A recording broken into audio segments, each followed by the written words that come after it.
our family, just for the poor areas and the poor people. Benim Afrika'ya nasıl geldiğimi birkaç cümleyle size anlatmak isterim. Afrika'yı biz sadece televizyonlardan, doğasından tanıdığımız, güzelliklerden tanıdığımız bir bölge olarak bilirdik. Benim Afrika'dan bir gün bana bir mesaj geldi. Resimler geldi daha doğrusu. Çok kötü bir şekilde bir cami vardı. Barakadan yapılmış, tenekelerden yapılmış bir barakadan bir cami. Bana mesaj gönderdiler bunu.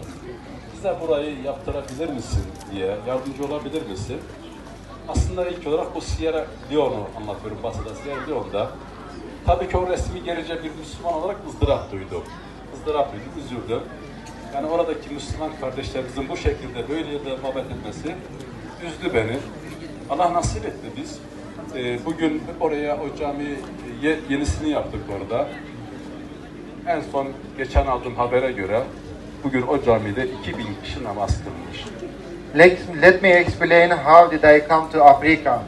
One day, one of the brother from Sierra Leone, they sent me to one of the mosques they built from iron sheets. And then there's a lot of people who was praying on that area, but there's no one can to help to build that mosque. And then my heart get soft, and then I tell my family I want to travel to Africa. I want to see physically how they are building, what they are making. And then when I come to Sierra Leone, and the first my trip, and then I saw the people, and then even I wasn't know his language, whatever they are talking, but I was understanding their body, they need something. And then after that we built the mosque, Alhamdulillah, about 3,000 people are praying on that mosque now. Our first trip was Allahu Akbar. Tabii bunları görünce içimizdeki aşk daha da büyüdü işin doğrusu. O zaman şöyle bir karar aldım kendi kendime. And then when I saw that how they are respecting that mosque, after that I start to pray Allah about 10 years ago. Oh my Allah, give me power, and then I can divide whatever I can. İşte bu ateş bizi şu ana kadar 8 ülkede 14 cami yapmayı Allah bizlere nasip etti. Bu Sierra Leone, Senegal, Guyana, Togo, Kenya, Tanzanya, Kongo, Nijer, Gine-Bissau bu ülkelerde bugüne kadar bu 3-5 yıl içerisinde Allah bizlere 14 tane cami, 2 tane Kur'an okulu yapmayı nasip etti. And then after that Allah subhanahu wa ta'ala He give us power in 10 countries, about 20 mosques we built, and then we built also about 3 madrasas, and then alhamdulillah still we are trying to do, because we give a permission to Allah subhanahu wa ta'ala. Bu yaptırdığımız ülkelerin tümüne kendimle ziyarete gittim. Bu insanlarla sizler gibi tanıştık. Allah razı olsun. Kendileri bizi çok sıcak karşıladılar. Elimizden geldiği kadar bu arkadaşlarımıza yardımcı olmaya çalıştık. Is with that countries. Also after that we visit them oftenly. Inshallah also my plan was visit here inshallah each and every year or twice a year. And then my health is also not very well. And then if I'm okay, I try to come and visit you also inshallah. Tabii. Bu seyahatlerimizin sırasında nelerin daha ihtiyacı, bu arkadaşlarımızın nelere ihtiyacı var, ne yapabiliriz? Kendi gücümüze göre temiz su olmadığını gördüm. Biz bu arada temiz su kuyuları açmaya başladık.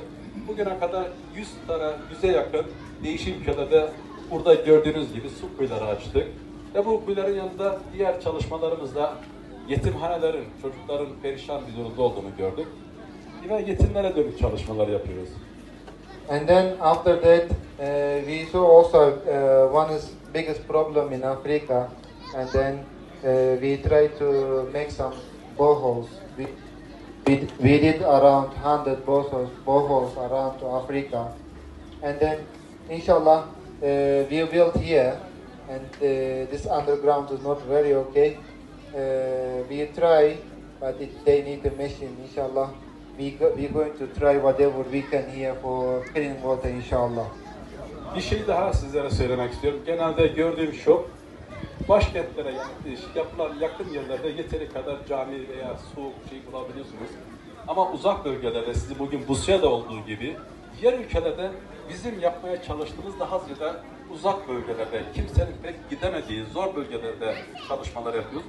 Rusya da bunlardan bizim için biri oldu. İşte bugün buraya böyle bir merkez şeyi yaptık. Zaten bugünden sonra da sizi yalnız bırakmayacağız. Yani bir elimiz her zaman sizinle beraber olacak inşallah. Bu camiyi sürekli bakımımızı üstleneceğiz.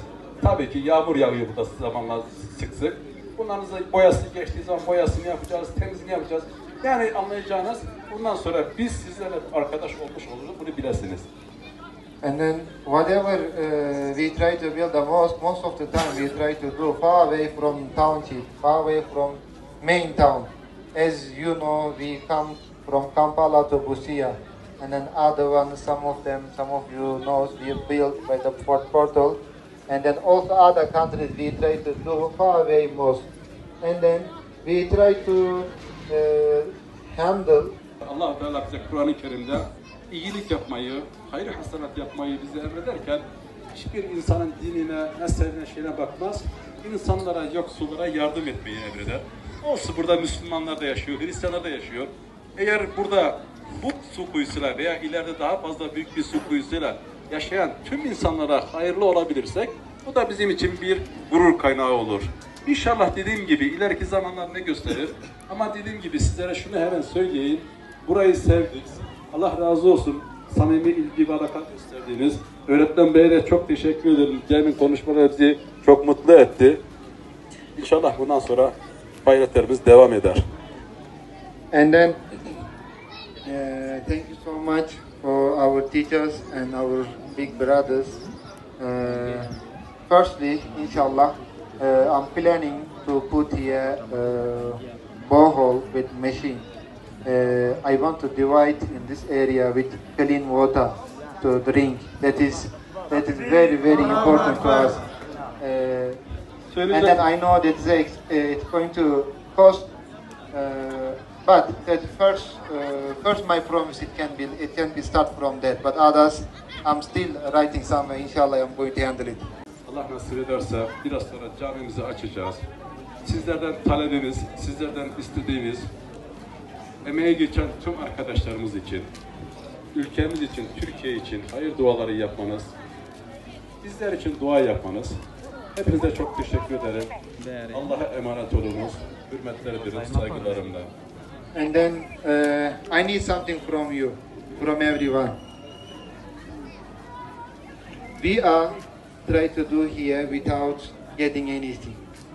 We didn't ask anything from you, any money, any donation. Just one thing we need from you, please. Make a dua for me and for my family and my country. Now Turkey, and there is a lot of there's happenings in Turkey. We need power. If you got the power, we will share each other. If you don't have power, we will be quiet each other. You are the specialist for me in Africa. Bunun sebebini eğer öğrenmek istiyorsanız açık söyleyeyim. Çok samimi insanlarsınız, hoşuma gittiniz. And then if you want to know why we built here in Uganda 3 mosques, because I am thinking you are as my real brothers. That's why we built. Deminden arkadaşlarımız konuştu burada, öğretmen bey konuştu, başka şeyler. Sayın belediye başkanımız okul talebinden bahsetti. Hemen şunu söyleyeyim, kesin söz vermiş olmayayım ama kafamın bir yerine yazdım bu isteğinizi. And then one of the brothers, he talk about the school here, school and madrasa. I listen everything. That is in my plan. Just I'm not giving a promise because if people give a promise, they have to be followed. That is, it is going to follow still Qiyamah. I'm not giving promise. And promise is very important. But I write somewhere. I'm not forgetting in my list. İnancımız şu ki, eğer niyet edersek, kalbimize yerleştirirsek, Allah bize bir kolaylık sağlıyor. Canı gönülden isterim sizin buralara bir okul yapmayı, canı gönülden istediğimde size söyleyeyim. İnşallah inanırım ki Allah bize bunu yapmayı nasip eder. When I come to Africa, I give a promise to Allah subhanahu wa ta'ala. He give a chance, I did.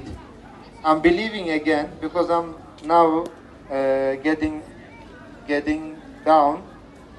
I'm believing again. I grow again higher, and then I want to build here mosque, build here school and madrasa, inshallah.